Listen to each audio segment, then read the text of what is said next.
Hello, YouTube! Welcome back, welcome back. We are watching some pitch meeting, and this one is going to be Spider-Man pitch movie compilation.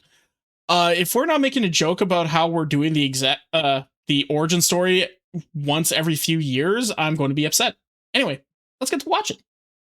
So, you have a Spider-Man movie for me? Yes, sir, I do, and it's gonna be all about Spider-Man. Oh, that sounds perfect. I thought you might like that. What do you mean it's... what? It's Spider-Man. Obviously, it's about Spider-Man. What do you mean? So what happens in the movie? Well, it starts with Peter Parker as a nerd in high school, and this is one of those cool high schools where everybody's 30 years old. Those are the best. Sounds about right. It's been a while since I watched the original live-action Spider-Man movie, but seeing all these adult people pretending to be teenagers and trying to fit themselves in this itty-bitty bus, kind of funny looking now that I look at it in retrospect.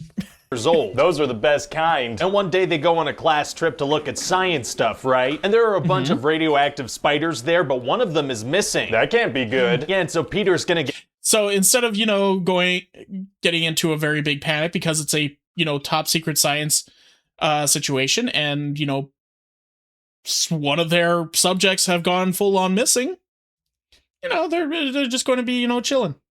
No, that's weird. One of them seems to be missing. That's not a good thing.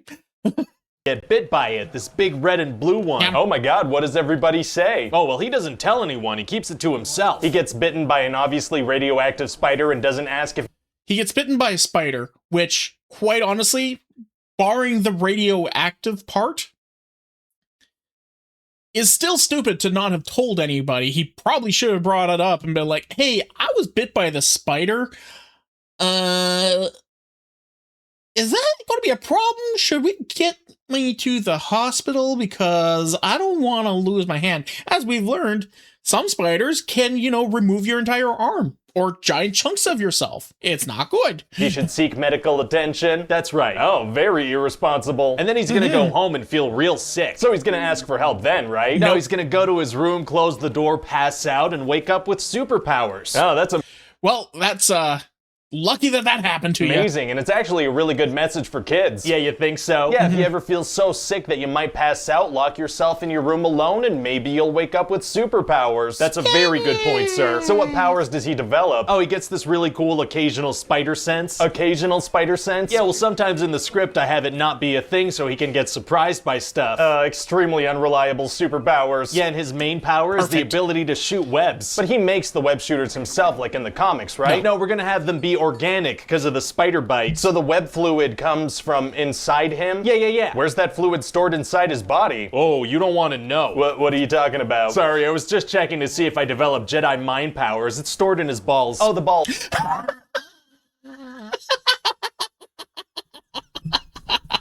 It's stored in his wrists. Oh my goodness. Don't be gross. Don't be gross. Well, it'd be funny. It is funny. Okay, I got you. Anyway, so obviously Peter wants to keep his powers a secret, right? Of course. So one of the first things he does is a triple backflip in front of all the other 30-year-olds at school. Very discreet. And he's also Yep. gonna make himself a crappy costume. Yeah, well, I guess a high school kid wouldn't have any costume design skills. Right, but after Uncle Ben dies, he's gonna get really good at it out of nowhere and make this amazing-looking spider suit. Oh, well, people grieve in I didn't put two and two together on that one. That's a very good point. Sure. different ways, Lots of people cry and lots of other people become very skilled at making costumes. That is very common. So who's the bad guy in this thing? Oh, it's this guy Norman Osborn, and he's gonna turn into the Green Goblin. Sounds scary. Yeah, he has these bombs that turn people into skeletons. Oh man, it's gonna be tough for Spider-Man to win when the bad guy has those. Actually, it's gonna be super easy, barely an inconvenience. It's going to be actually super easy, barely an inconvenience. No, it was quite the fight. It was quite the fight. Thus, I was Bone. Hi, Brad. Oh, really? Yeah, see, Green Goblin's never gonna use those again, so it's not even gonna be an issue. Oh, wow, that That's- does make things... Actually, a good point. He uses them quite a bit, but mostly in like crowd situations. It's not like a single target thing that he ever uses them on, which is kind of stupid now that I think about it. A whole lot easier. It sure does. So anyway, Green Goblin's gonna ask Spider-Man if he wants to team up with him and be evil together. Oh, and if Spider-Man says no, he's gonna kill him? Yeah, but he's gonna be really cool about it. He's gonna be like, you know what, take your time, think about it, and if you want to be evil together, hit me up. Very considerate. Yeah, and later he's gonna hide in a fire and surprise Spider-Man like, hey, did you think about my offer? Oh, surprising people at fires is tight. That's where I had my grandma's 70th birthday. In a fire? Yeah, she was so surprised. She kept on screaming and screaming. Probably because of the fire. Maybe, but mostly the surprise, I think. So what else happens in the movie? Well, Peter's in love with this girl. Huh? That took a direction.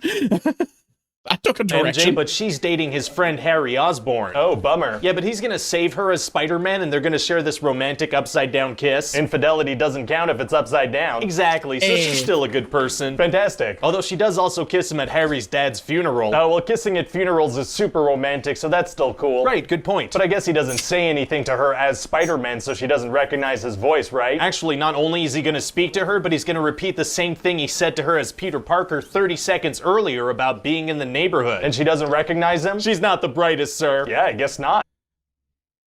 It has been a long time since I watched this movie. I did not recognize a lot of these little plot holes. Whoopsie daisies. Anyway, so later Green Goblin is gonna dangle a tram car full of kids on one side of a bridge and MJ on the other. So this happens during the day? No, it happens at night. Why were there a bunch of kids in a tram car at night? They were on one of those nighttime field trips, I guess. Oh, well, that's not a real thing. Sure. Yep, good. Sure, good point. Yep, no, makes sense. Whoopsie, so who does Peter choose to save? He chooses both. Was that an option? Yes. Well, okay then. So then For Peter, it was. It's always an option in these movies. It's always an option. What are you talking about? there's gonna be a big final fight and Green Goblin's gonna accidentally kill himself. Wow. And so yeah, what do you think? Well, it sounds Gonna accidentally kill himself using his own tool because Peter Parker did a backflip over it and he was stupid enough to charge himself with the thing. Yeah. Hey, at least his spider senses worked properly that time. like a lot of fun, and I have the perfect guy in mind to play Peter Parker. Oh yeah? Yeah, this guy, Tobey Maguire, he's gonna be the definitive Spider-Man. Nobody's ever gonna be able to replace him. Amazing. About that. And about this one.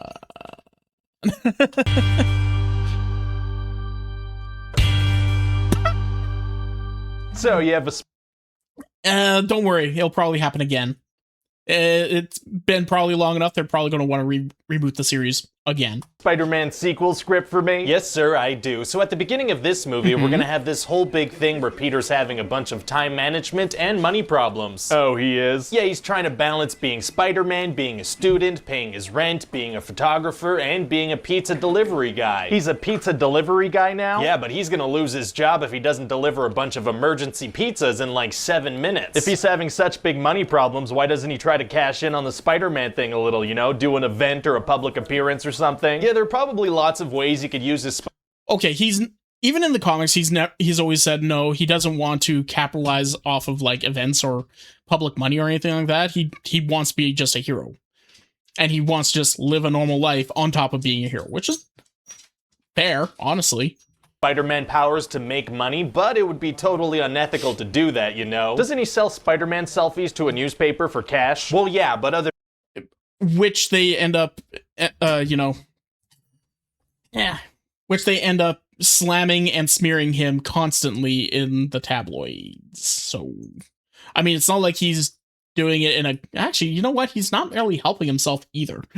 than that, you know, completely unethical to make money using Spider-Man powers. So how does he deliver the emergency pizzas? Using his Spider-Man powers. Oh. Yeah, Aunt May is also having money problems and Peter's worried about her because she's all alone and she can't pay for the house. So he moves back in with her and they pool their money together and all their problems are... That's actually a good point. Why didn't they do that?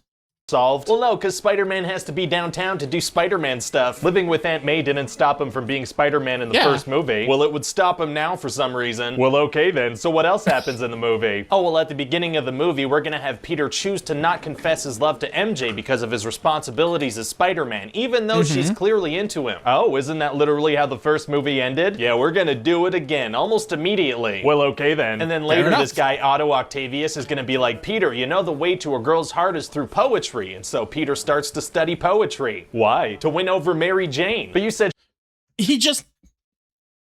What? That's a good point. What the hell? Oh my god. I feel like I need to rewatch these movies because... What? What do you mean? There's so many weird contradictions. What is going on here? I gotta woo this girl who's already into me, who I've actually turned down already because I have other responsibilities to attend to. But I'm still into her and I want to woo her. What? she's clearly into him and he turned her down. Oh, Yeah. whoops. Whoopsie. Anyway, so this Otto Octavius guy whoopsie. is actually pretty important. Oh, and what's his deal? Well, he's creating this mini sun reactor thing that could provide sustainable energy for the whole planet. So he has a whole crowd gathered at his place to watch him turn it on for the first time. Seems like the kind of thing you do behind closed doors for the first time. Yeah, for sure, but instead he's gonna do it in a Manhattan skyscraper with a bunch of unguarded people watching. Interesting choice. Very interesting choice. Curious. I mean, he was trying to make like a big demonstration of it, and the nice thing about it, like, it is with a good heart because he was trying to do it in a way that made it so that they couldn't not have this available to the public if it worked, right? And so as part of the project, he's made these crazy robot arms that he controls with his brain. And they have a little glass inhibitor chip so they don't take over his mind. Wow, well that's a world-changing invention right. Why? That is actually another good question. Why would the arms take over his brain? Why would they have the capability of doing that? Even so, how safe can you be for standing 10 feet from a mini sun? True! That's a good point as well. Right there, people watching must be freaking out. They literally have no reaction to it. Huh? Anyway, so the machine doesn't work and Otto's wife dies and the inhibitor chip gets destroyed. So the robot arms take control of his mind? They do. This is gonna be some awesome Terminator stuff. What does the evil AI want to do? It wants to rebuild a machine and create sustainable energy for all mankind. Oh, that's actually pretty noble. But like in an evil way. Oh, okay. So then Doc Ock realizes... But in an evil way. What evil way? I can't remember what the evil way was. What? I mean, I don't think... It was kind of like in a directive to... This is our job, right? So we're going to continue to make this happen, right?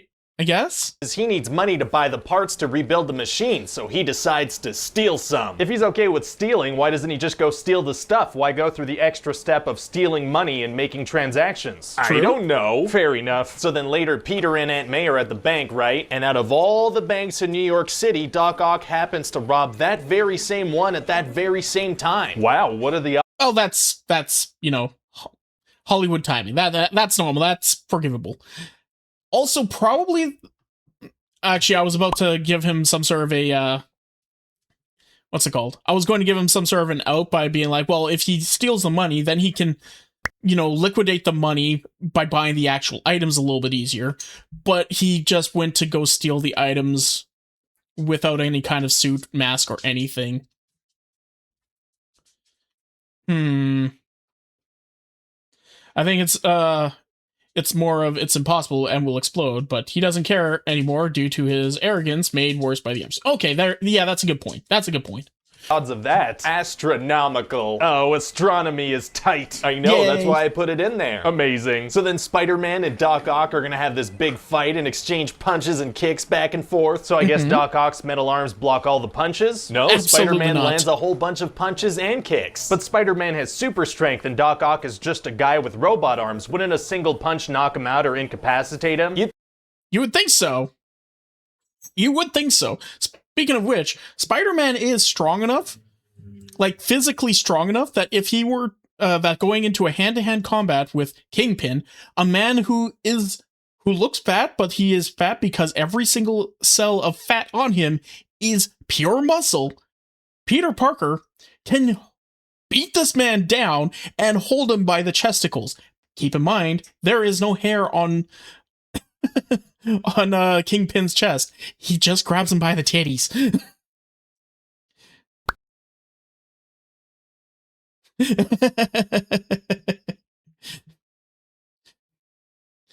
Peter Parker could, but he had his arm set to tickle. True! And it's not that I don't want to watch it, I'm just, I don't have time, blah, blah, blah, blah, blah, blah, blah. Think so, but apparently the guy can take a hit. Impressive. So then Aunt May saves the day by hitting him with an umbrella. Oh, she does? Yeah, gets him real good. Wow. So later, Doc Ock needs some tritium to build the machine, so he goes to see Harry Osborn, who's the one who gave him some earlier. Oh, so Harry gives it to him? No, he says, I'll tell you what, I'll give you some if you bring me Spider-Man alive. Why would he agree to a deal, though? He came to threaten Harry. This isn't a negotiation. Well, he's gonna agree, because Spider-Man has to be involved in the movie somehow. Oh, yeah. Fair.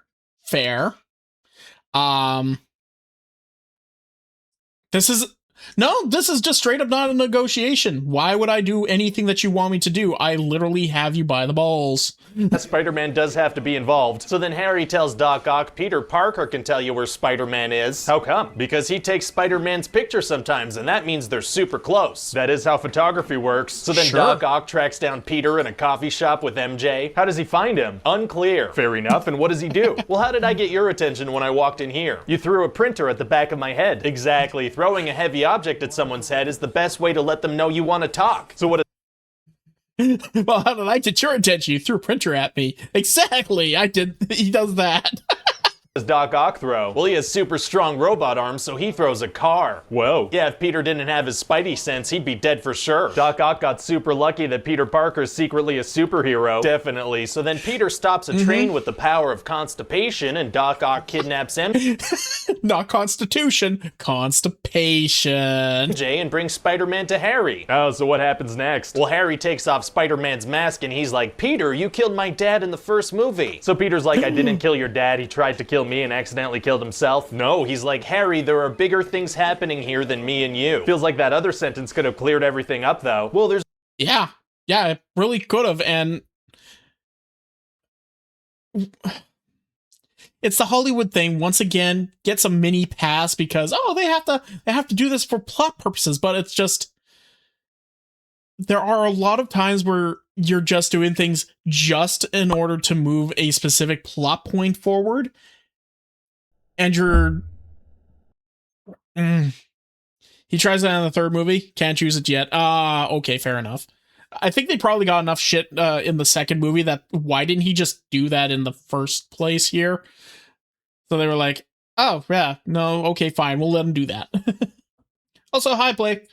The train scene is still my favorite scene in almost all superhero movies I've watched. True. It's a pretty good one. It's a pretty good one. And now Buff Pup has that exact scene right on her costume. It's great. There's no time to say that one sentence, so he says the other one sentence instead. I guess that makes sense. So then Peter's like, Harry, you need to tell me where Doc Ock brought MJ. Does Harry even know that? No, he'd have no way of knowing, but somehow he tells him anyway. Wow. And then after a little fight, the mini-sun gets too powerful, and they have to find a way to destroy it. Oh, is that gonna be hard to do? No, it's gonna be super easy. Barely an inconvenience. Oh, barely an inconvenience. I like his catchphrase. Really? Yeah, Dr. Octavius is like, I'm gonna dump it in the river, and then that immediately works. And what happens with Harry? Well, that is a miniature sun. What do you mean dumping it in the river was enough to put it out? It would have just killed the river, wouldn't it? He's gonna go crazy and find his dad's old goblin stuff. Oh, what does he do with it? Well, we'll find out in the next movie. Whoa, hold on, we need to see if this one does well first. Maybe the success of the first one was a fluke. Oh, well, okay. Yeah, but if it does do well, we're gonna cram Spider-Man down people's throats for years. Oh, fingers crossed. 18 Spider-Man projects currently in development. August 18, 2018. No matter how much time passes and the world changes, 3 things are always certain. Mortality, taxes, and Spider-Man. Yay! So, you have a Spider-Man sequel script for me? Yes, sir, I do. So for this one, I really wanted to go all in on what people really loved about the first 2 movies. Oh yeah, a bunch of cool Spider-Man action? No, a bunch of relationship problems between Peter and MJ. Is that what people liked about the first 2 movies? Well, I certainly hope so, because absolutely not. Nobody really cared that much. They were interested more so in the actual combat and the action scenes. But they did like the MJ stuff because, you know, the relationship and, you know, Peter actually balancing human life and superhero life has always been, you know, a big part of these stories. So there you go. We're gonna have a ton of crying and whining from both of them. Wow, fingers crossed. I also noticed that there weren't a lot And now time for the bad one. It's not bad. It's just got some interesting choice scenes. of music or dance numbers in the first two movies, so I went ahead and jammed like 4 or 5 of them into this one to compensate. I guess it'll be fun to have some good musical numbers in there. Oh no, they're gonna be really bad. Oh, they are? Yeah, one of the story threads is actually about how bad the first musical performance was. Like, MJ's gonna get fired from her Broadway play, she was so bad. So we're jamming a bunch of bad music and dance numbers in there? Exactly. Interesting strategy. I'm sure people won't see it coming. Probably not. So one of the things that Not at all. And people will meme about it for a very, very, very long time. people definitely liked in the first two movies were the villains. So tell me about the villain in this one. What's his deal? Which one? Oh, you have 2 villains? I have 3 villains. Oh, laying it on real thick. Okay, tell me about... Wait, what were the 3 villains? Are we counting Harry as a villain? I guess we would be counting Harry as a villain. So we have Harry, we have Eddie, and then we had Sandman. That's right. Okay, super hot take. This is a good movie that was ruined by studio meddling and by extension, too many plots going on for one movie. That's usually how it goes with a lot of these movies. the 3 villains? Well, we're gonna have this guy Flint Marco turn into the Sandman. Okay, and what's his deal? Well, he has a sick daughter, so anytime he does something bad, it's not his fault. That's true. If you have a sick family member, you're not responsible for any of your actions. Exactly. Like last week, I heard my niece cough, so I went outside and stole a car. Not your fault. I know. That's what I explained to the screaming people inside the car. So how does he turn into...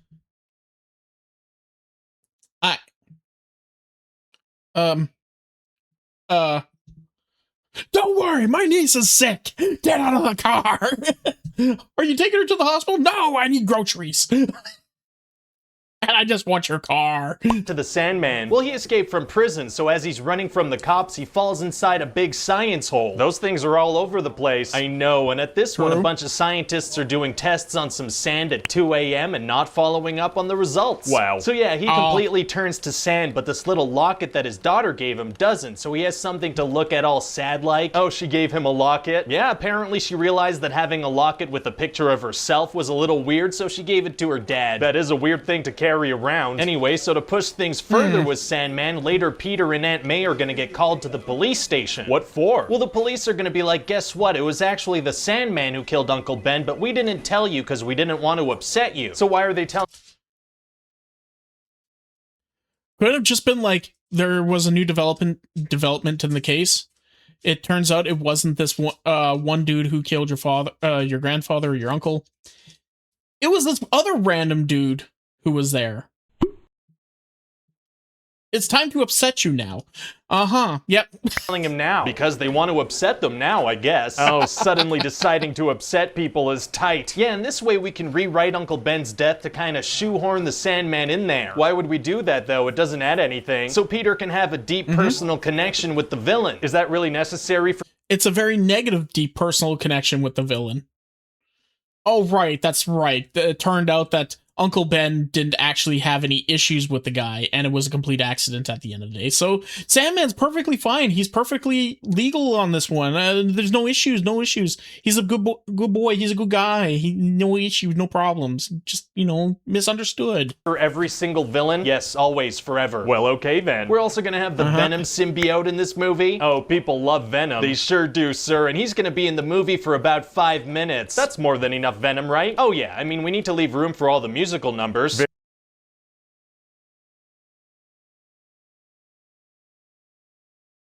Venom is one of Spider-Man's most iconic villains in the entire series. That's right. I forgot about this. It was so bad. One of my first interactions with the Spider-Man series was actually one of the original cartoons and the actual arc where we got to introduce to Venom. And it was so good, even though it was in the bad cartoon days, it was still really good. It was better than anything they did in this movie. Also, why did they make Venom so skinny? Good question. Very true. So what's the backstory of the Venom symbiote? It's gonna fall from space on a meteorite and land right next to Peter in Central Park. So what does Peter do? Well, he doesn't notice because he's in a web hammock kissing MJ. What about his spider sense? Oh yeah, I forgot that was a thing, so it's not gonna... Oh, don't worry. Remember, we already said that it's very irregular. It's not exactly reliable. So it doesn't always go off. It goes off when a car is about to hit him, but it doesn't go off when, you know, meteors and bad symbiotic creatures, you know, land nearby. Be a thing in this movie? Fair enough. Yeah, he's just gonna get blindsided left and right. He's not gonna see anything coming. That's okay. As long as we don't really bring up Spidey sense, I don't think people are gonna notice. Oh, well, Venom does have a line later where he's groping MJ and he's like, my Spidey sense is tingling, if you know what I mean. Oh, that's disgusting. Oh, no, why would they do... No, why would they do that?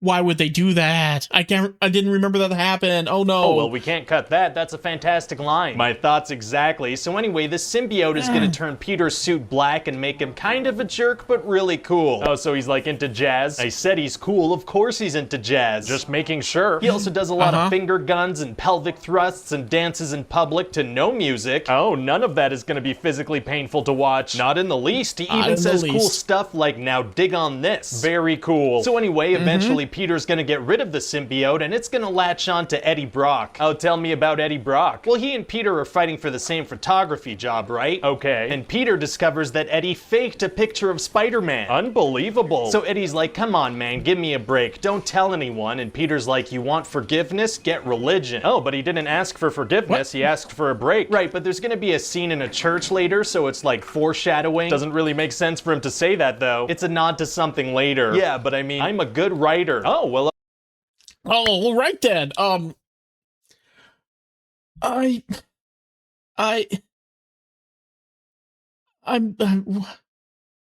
okay. Okay. My head hurts. My head hurts. I wasn't a fan of the third movie at all. I liked Sandman because he was neat and the CGI was cool at the time. Well, that was about it.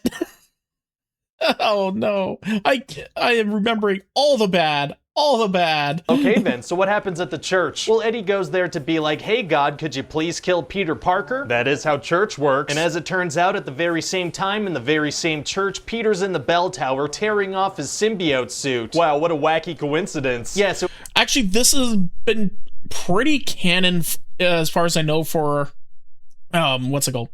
The symbiote origin story.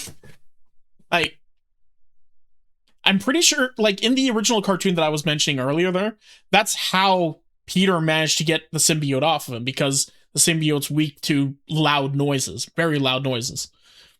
And Eddie was actually underneath Peter at the same time, while Peter was, getting his bell rung, quite literally. And then it all fell down. Oh, wait, that's right. It was right after, Peter had stalked Eddie down and tied him up in that church when he was going on a symbiote rampage sort of thing, if I remember correctly. And then when he was like, okay, this is terrible. I'm about to do something really bad. I was about to do something really bad. I need to get this suit off me. He goes up top and brings the bell and manages to get the suit off him, but it all seeps down and lands on Eddie Brock, who becomes Venom. And jacked as shit.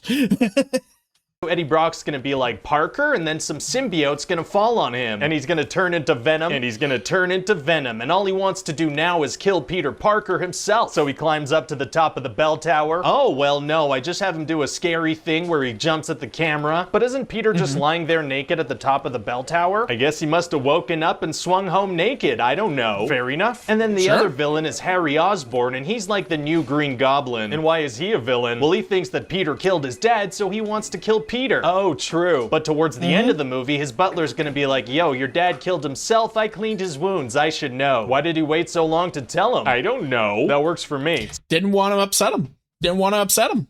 It would have been sucky. So then it's gonna be this big final fight of Harry and Peter versus Sandman and Venom. What are they fighting over? What do you think? Mary Jane got kidnapped? Mary Jane got kidnapped. I love that we always do that. It's just as exciting each time. Man, so it must have been tough to juggle all these villains in the same script. Actually, it was super easy, barely an inconvenience. Oh, really? Yeah, throughout the script, I just had things happen to them that made them take little breaks from the movie. What do you mean? Well, like Harry bumps his head and forgets everything for a while. Oh, amnesia is always a great storytelling device. And then Sandman gets flushed down a sewer for a bit. Wow, and what about Venom? Oh, well, I just make the symbiote hang out in Peter's apartment doing nothing until I want it in the movie. It just hangs out? Yeah. It just hitches a ride on Peter's scooter from Central Park and chills out. That's a very patient symbiote. So what do you think? Yeah? Do you think all these story threads are gonna work? I think it's gonna work very well. Very well. Sam Raimi says Spider-Man 3 just didn't work very well. This movie would have been good if it was 3 movies instead of 1. You're not wrong. You're really not wrong here. There was a lot of plot points. They probably could have made the entire Sandman thing kind of like a B plot. They could have made the entire Venom thing its own movie. Who would have thought? That would have been a good idea, maybe. They could have made the entire Harry thing the entirety of the 3rd movie. Who'd have thunk? So, you have a Spider-Man reboot for me. Yes, sir, I do. It's gonna be called The Amazing Spider-Man. Oh, that sounds amazing. Amazing. Yes. So what's the movie about? Well, it's like a Spider-Man origin movie with some extra origin thrown in there. What do you mean? We're gonna have this whole thing about Peter's parents disappearing and him trying to figure out what happened to them. Oh, is that something that people are interested in seeing? I hope so, because we're gonna lean into it pretty hard. So what happens with that storyline? Well, Peter finds some secret... Pretty much Jack and shit as far as I remember, because I remember watching... The Andrew Garfield movie was actually really well done. I thought it was really fun, but I don't remember it all that well. Even though I know I've seen it a couple times. papers in his dad's old briefcase. I also never saw the second one. And that leads him to going to this high-tech company, Oscorp, because he wants to figure out what the heck happened. Is it going to be hard for him to get into a high-tech company like Oscorp? No, it's going to be super easy. Barely an inconvenience. Oh, really? Yeah, there just so happens to be an... Barely an inconvenience. That's a hard one to say when somebody else is saying that. internship thing going on, so he steals someone's identity and sneaks in. He steals someone's identity? Yeah, and then the guy whose identity he stole is going to get dragged out by security. It's going to be hilarious. You just ruined that man's entire life. Good job. Doesn't that make Peter Parker seem like kind of a jerk? No, it's gonna be charming, because at the beginning of the movie, Peter's gonna help out a kid that's being bullied. Oh, so we're just gonna assume that everything he does past that point is gonna be likable? Yeah, we're gonna have him be a good guy in that one scene and then coast along on that, hoping that people empathize with him. Ooh, let's hope that works. Yeah. It doesn't. It doesn't. Fingers crossed. So what happens at Oscorp? Well, he's gonna keep being a jerk by breaking into a secure room in the lab. Very charming. And that room's full of spiders, so one of them's gonna bite him. And that leads to him getting his powers? Exactly. So then he wakes up in the subway and discovers his new abilities. Oh, awesome. I love scenes when heroes discover they have powers. So how does it happen? Well, he's gonna undress a woman without her consent, you know, just rip her shirt off. What? Yeah, and then... Oh, pain. Hold me, I'm scared. Hello, scared. I'm Dad. some guys are gonna jump in to defend the woman, because you know that's sexual assault, and then Peter's gonna beat up her defenders. Wait, are you doing like a dark reboot of Spider-Man where he's the villain or something? No, he's a good guy. Remember he saved that one kid from the bully? Oh, right. He's likable. So, and what happens with his investigation into his parents' disappearance? Oh, well, we're pretty much gonna abandon that storyline. What do you mean? How's it resolved? Wait, what? Is that why I can't remember that entire storyline? That's right, they didn't actually continue with that. Oh, that. Also, the Peter Gwen chemistry in these films is the best relationship of all the Spider-Man movies. Probably, yeah. I don't know, maybe. It was pretty good though. Yeah. They just forgot about it. True. We just don't bring it up again. I don't know. We're just ditching the character's whole initial motivation. Yeah, we're gonna shift the focus to Peter trying to figure out who killed Uncle Ben. Oh, Uncle Ben is in this movie. Yeah, of course. So we're gonna have that whole with great power comes great responsibility line. Yeah, well, I didn't want to use that same line, so I found a way for him to convey the same message in a way that's just as smooth. Oh, how does he say it? He's like, your father lived by a philosophy, a principle, really. He believed that if you could do good things for other people, you had a moral obligation to do those things. That's what's at stake here. Not choice, responsibility. That is just as catchy as with great power comes great responsibility, if not more.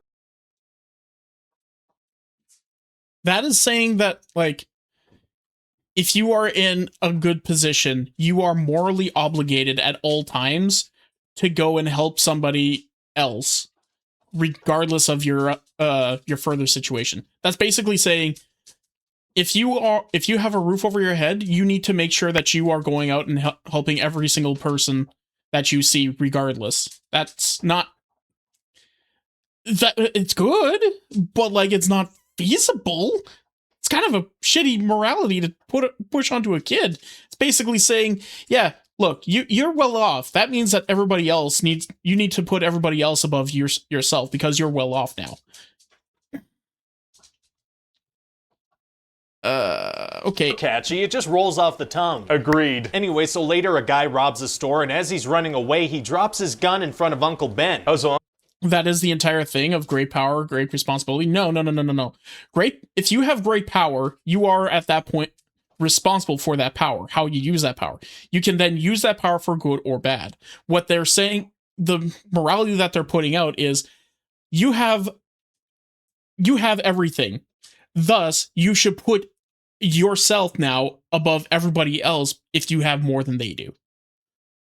Those are two very different moralities at that point. Great power means you are a boss of a company, right? Thus, you're responsible for everybody underneath you. This other one is basically saying you are a boss of your company. Now you must drive your company into the ground in order to make sure everybody else is extremely happy and on your equal ground. That doesn't work.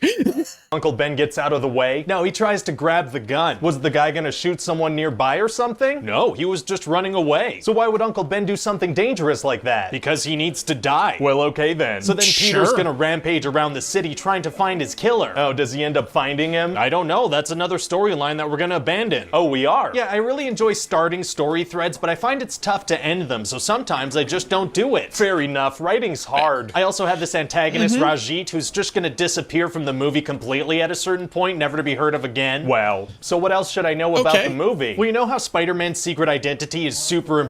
Also, just really quick aside, he has very pretty eyes. Am I right? Am I wrong here? He's got very pretty eyes. They're very striking. Almost like contacts, but he's wearing glasses, so...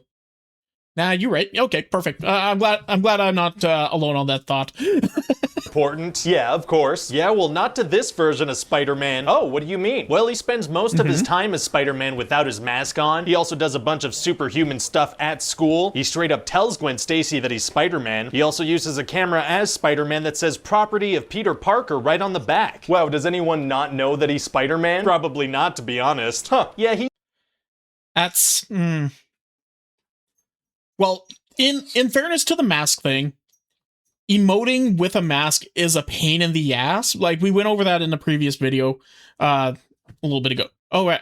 Yeah, we went over that at another point there, but like, when all you have is just literal eye holes that don't really move around all that much, it's very hard to convey emotion. So ripping your mask off is a good way to be able to have a face again and start emoting. Everything else, though, there's no real justification on that one, especially the camera that says property of Peter Parker. He's the worst. So tell me more about the bad guy. Oh, well, his name is Dr. Connors, and he's missing an arm, so he wants to find a way to grow it back. Okay. But then he ends up turning himself into a giant evil lizard. Oh, sounds pretty scary. So what's his evil plan? He wants to turn the whole city into lizards. What? Why? Because he... That is canon to the entire series, so this is...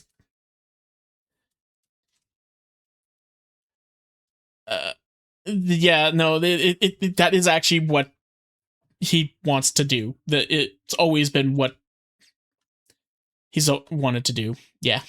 No, that's right. They spent a lot of time and money doing CGI and stuff on current Peter's mask. Well, that's current Peter's mask. This was past Peter's mask. Really likes lizards. He thinks everyone should be lizards. Well, okay, so everybody would permanently be lizard people? Well, I guess it wouldn't be permanent because he has to keep injecting himself to turn into one. So his plan is to turn everyone into...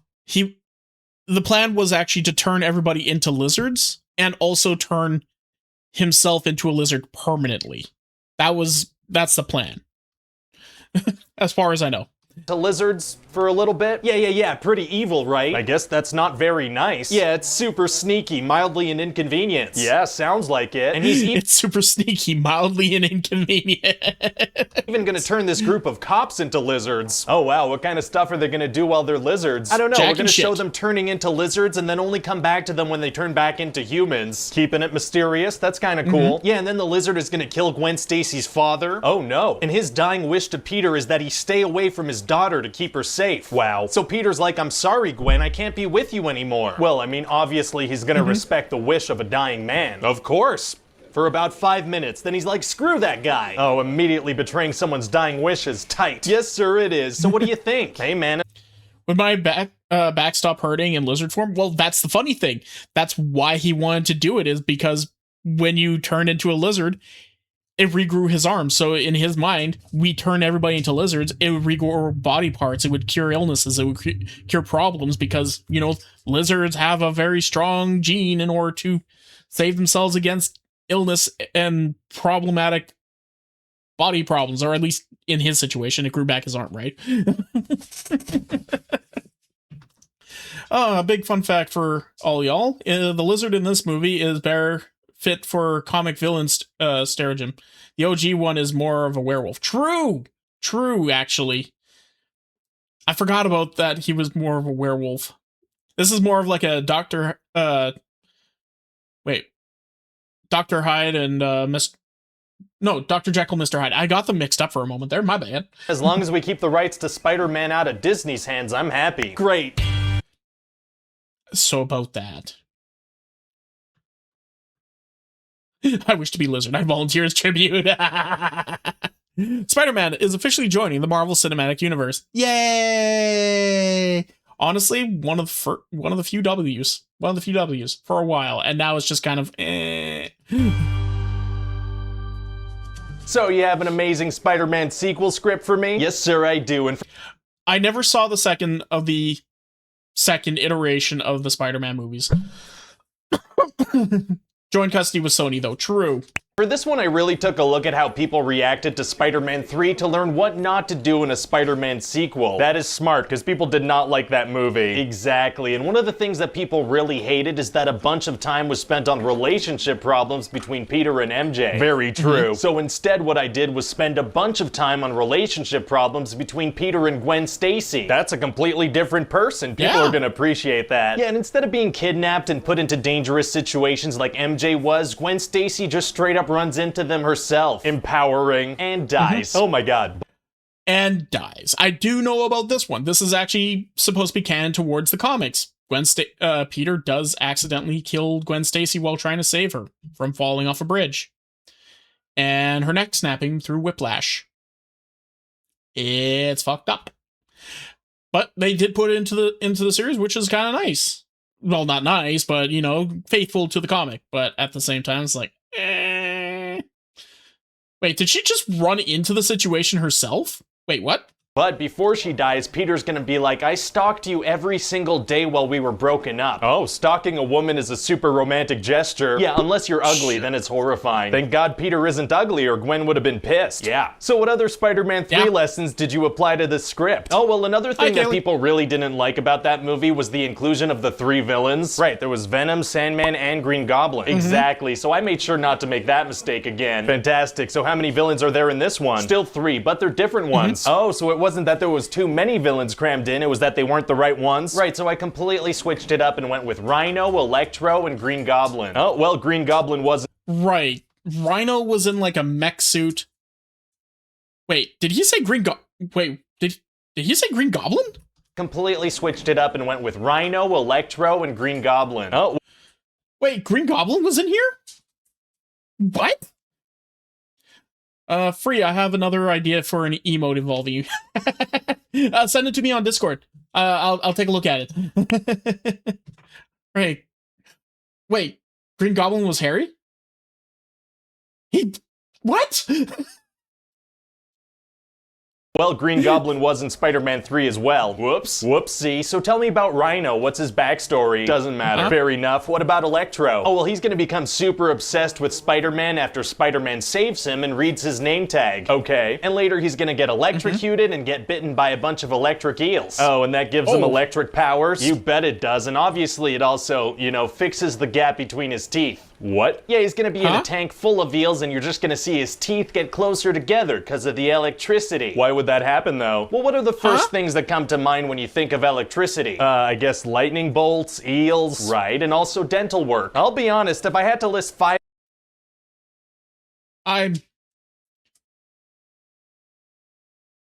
This was the thing? This was the thing in that movie? Why would they focus on that? 5,000 things relating to electricity, I don't think dental work would even make that list. Well then how do you suggest we fix the gap in this guy's teeth? He could just not have a gap in his teeth or continue to have a gap in his teeth? Oh, you sound insane right now. Wait, does the gap in his teeth factor into the plot or something? No. Okay, no. You know what, whatever, let's just move on. So anyway, later he's gonna be in Times Square absorbing a bunch of electricity and something's gonna happen that's really gonna turn him into a villain. Oh, what happens? Well, Spider-Man doesn't immediately remember his name and then he gets jealous when all the screens switch from video of him to video of Spider-Man. That's it. Yeah, and also he has voices in his head now or something. We're not really gonna get into it, but he's evil now. That's all you need to know. Well, okay then. So tell me about Green Goblin. Is it gonna be Norman Osborn or his son Harry? Well, it's gonna be Harry, but his dad... It's because teeth gaps are ugly and lame, and now that he has powers, he loses them because he's cool now. I hate all of this. I hate all this. Okay. I hate it. That is gonna be in the movie a bit. Oh yeah? Yeah, Norman's gonna be on his deathbed like, son, I never imagined dying this way. What way? Well, he explains to Harry that he had this super rare disease that only affects Osborns for some reason. Oh no. Yeah, and also that it started to affect him when he was Harry's age, so he's probably gonna get sick too. I thought he said he never imagined dying this way, but he's been dying this way for 40 years. That's right. Wow, dude's not very good at putting 2 and 2 together. I guess not. So anyway, then Norman's gonna die and Peter's gonna come visit Harry. How come? Well, he's gonna be like, hey, old friend, remember how we were childhood best friends? Wait, Peter was best friends with Harry Osborn? Yeah. But pretty much the entire first movie had to do with Oscorp stuff, and we never once mentioned he had a personal relationship with Harry Osborn. I guess he forgot about it. Wow, what a horrible memory. So then Harry decides that he needs Spider-Man. Wow, what a horrible memory. And plot holes. And, okay, I gotta say this real quick, like, just because we're memeing on it doesn't mean like the movie like was bad or anything like that. It's just, it is absolutely hilarious to me when you actually like go through some of these little plot holes with a fine-tooth comb. You can find some really, really bad plot holes in a lot of these movies. Like, why wouldn't you do this in this situation if you could do it in this situation? Why is this happening when this happened over here? You said this one thing, but you're completely contradicting it before and after you have said this exact same thing. It's a whole, everything just does not compute or work together. But hey, as long as you're just watching the movie and be like, hey, funny lights and explosions go burr, everything's fine. His blood to cure himself, so he's like, Peter, you took his picture, you must know Spider-Man. Taking somebody's picture doesn't automatically mean you know them. Well, listen, I need to move the plot forward, so not everything's gonna make sense. Feels like you should have stuff make sense. Feels like you should have stuff make sense. That doesn't make any sense. Exactly. So we good? I don't know anymore. Perfect. So Peter's gonna be like, let's just give this some time, and Harry's gonna be like, I don't have time. Doesn't he have like 40 years before he dies? Well, I want there to be a sense of urgency here, so we're gonna pretend like it's urgent, if you say so. And what else happens in the movie? We're gonna have Aunt May become a nurse. Oh, where's that story thread gonna go? Nowhere. Wow, well, good for her, I guess. Yeah, it's not easy to become a nurse. I'm really proud of her. It'd be pretty cool if it factored into the story in a meaningful way. Yeah, but it's not gonna though. Oh well, so what else should I know about the movie? Well, people really liked when Spider-Man cracked jokes in the first movie, so in this one he's gonna prioritize jokes over human life. Oh, he is? Yeah, like he's gonna have an opportunity to stop Rhino, but instead he's gonna crack some jokes and let him continue his rampage for another 5 minutes. Very irresponsible. Yeah, usually when Peter's cracking jokes in like any other media, it's in a safe environment. He's using it in order to pull, attention towards him so that the bad guys shoot at him instead of around at civilians, because he's on walls, he's on a ceiling. They shoot at the wall and the ceiling so that they don't shoot at a person that's just a bystander. And if they're in a speeding semi-truck going down the friggin' highway, he'll probably just, yoink that thing up into the air so it can't run anyone over anymore. Not just hold on to the side and be like, knock, knock. Hi, so how's it going? What you doing here, bud? He wouldn't do that. He would literally just punch through the glass, pull them out, and then stop the truck. And when Electro is going crazy in Times Square, Spider-Man's gonna take the time to put on a fireman hat, even though people are about to die. Oh, playing dress-up during life and death. He did? I still feel like this Spider-Man was a test to see if ChatGPT can write a movie.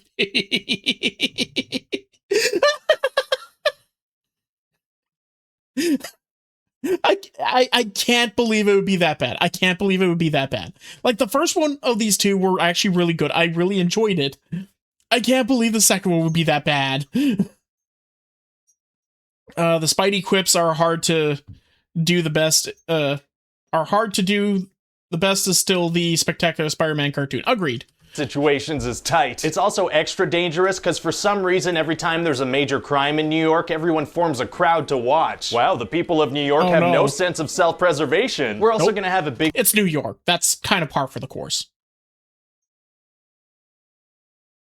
Story thread where Peter discovers that his father mixed his own DNA in with the Oscorp spiders, and only somebody from his own bloodline could ever get superpowers from them. Really overcomplicating his origin story, huh? Oh, wait till you hear how Peter discovers it. Do tell. He's gonna break his dad's old calculator and find some subway tokens in there. Then he's gonna go to an abandoned subway station and put them in a coin thingy, and then a secret train's gonna come out of the ground, and in that train there's gonna be a message from his dad. Wow, that— What kind of funding did his dad have?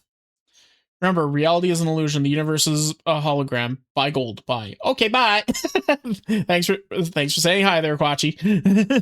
There's a super complicated way of relaying information. Right, could have just left him a note. So how does the movie end? Well, Green Goblin's gonna team up with Electro because they both hate Spider-Man. Okay. And Electro has these shorts on that came out of nowhere. He just suddenly has shorts on. How's that possible? Do you want to see a lightning penis? No, I don't. Yeah.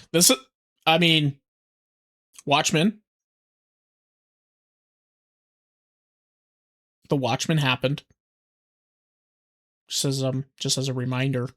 Yeah, me neither. So he has some shorts on now. Yeah, okay, good call. Fair. So then they're gonna have a big final fight against Spider-Man. Is it gonna be hard for Peter to take on Green Goblin and Electro? No, it's gonna be super easy. Barely an inconvenience. Barely an inconvenience. Oh, really? Yeah, Green Goblin is only gonna attack after Electro is dead. They're gonna take turns attacking Spider-Man? Right. I thought the whole thing was that they were gonna team up. Yeah, they're gonna team up, individually, one after the other. Pretty awful strategy, but okay. And then we're gonna have Harry Osborn in prison, and we're gonna tease his plan for the Sinister Six. Oh, that's exciting. Yeah, and he's gonna arrange to break Rhino out of prison and give him a Rhino outfit. What's that gonna accomplish? Oh, something, I suppose. Wow. And then Spider-Man's gonna swing a manhole cover at him, and we're gonna cut to the credits. Oh, we're not gonna show how that fight ends? Maybe we'll show it at the beginning of the third movie. Well, assuming people enjoy this one. Hey, if Tobey Maguire got 3 Spider-Man movies, Andrew Garfield's getting at least 3.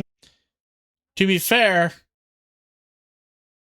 he gets 4, and Andrew Garfield does get 3.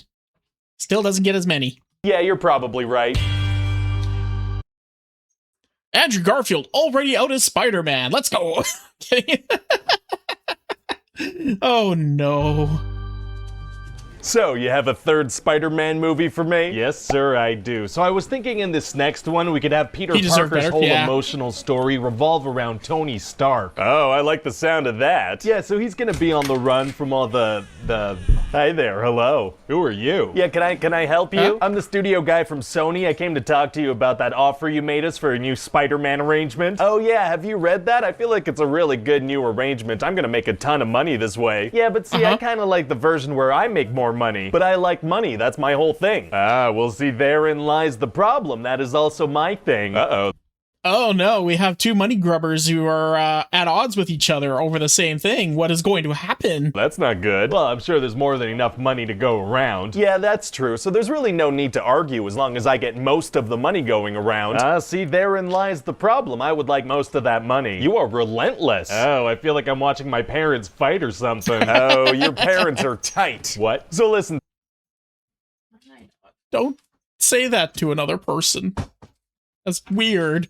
Sony guy, I guess we can compromise and you just give me everything I asked for. That is one way, or we can compromise and just keep things the way they are. It doesn't sound like I'd get more money out of that situation. No, I would. Listen, you don't even know how to make a Spider-Man movie anymore, but when we do it, we make over $1 billion. I mean, we made Spider-Verse, that was like a masterpiece. That was pretty good. Pretty good movie. It was good. And we made Venom, which was, you know, just as good. Well. Honestly, I liked the Venom movie. It was okay. It was good. It was fun, actually. Granted, it was Venom was supposed to be a full-on villain, not an anti-hero. And now everyone's enjoying Venom being an anti-hero, which is, honestly, I'm okay with. But it's still different.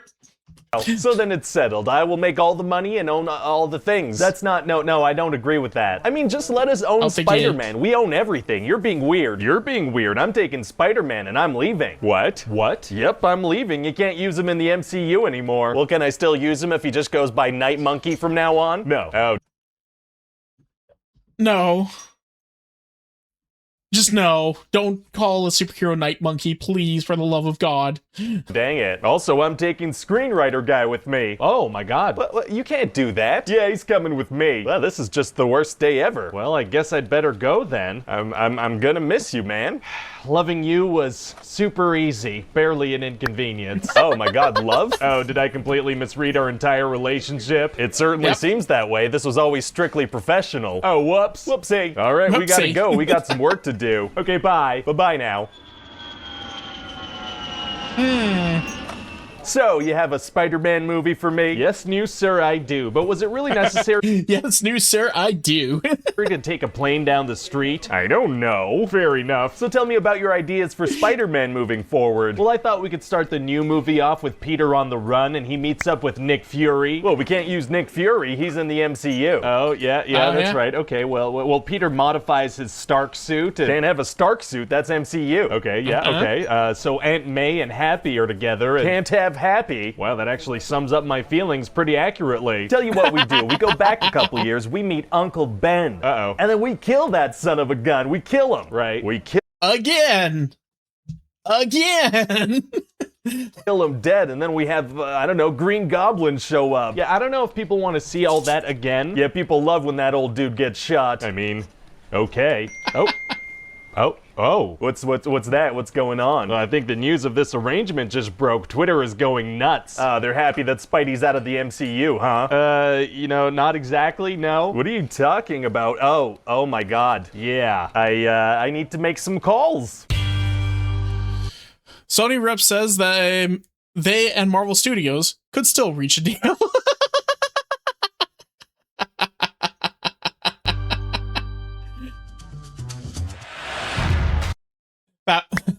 Super easy, barely an inconvenience. We were not happy. Nope. Anyway, that was fun. That was some pitch meetings there. Spider-Man pitch meeting. I really like the Spider-Man movies, but the biggest meme for the entire thing for me is that they don't stop rebooting the damn thing. Ever. Just ever. Can we just please stop rebooting it? Can we just stop, please? Let it just rest. It's like Scooby-Doo at this point. You just keep on making a new one over and over and over again every other year. It's starting to get a little old, guys. Can we stop? What? Hey, did you enjoy that? Was it funny? Well, come and check it out live over at twitch.tv/freeform_art. Make sure you put the _art. We have lots of fun there. We enjoy ourselves, and we want to see you over there. So come on and hang out. See you in a bit.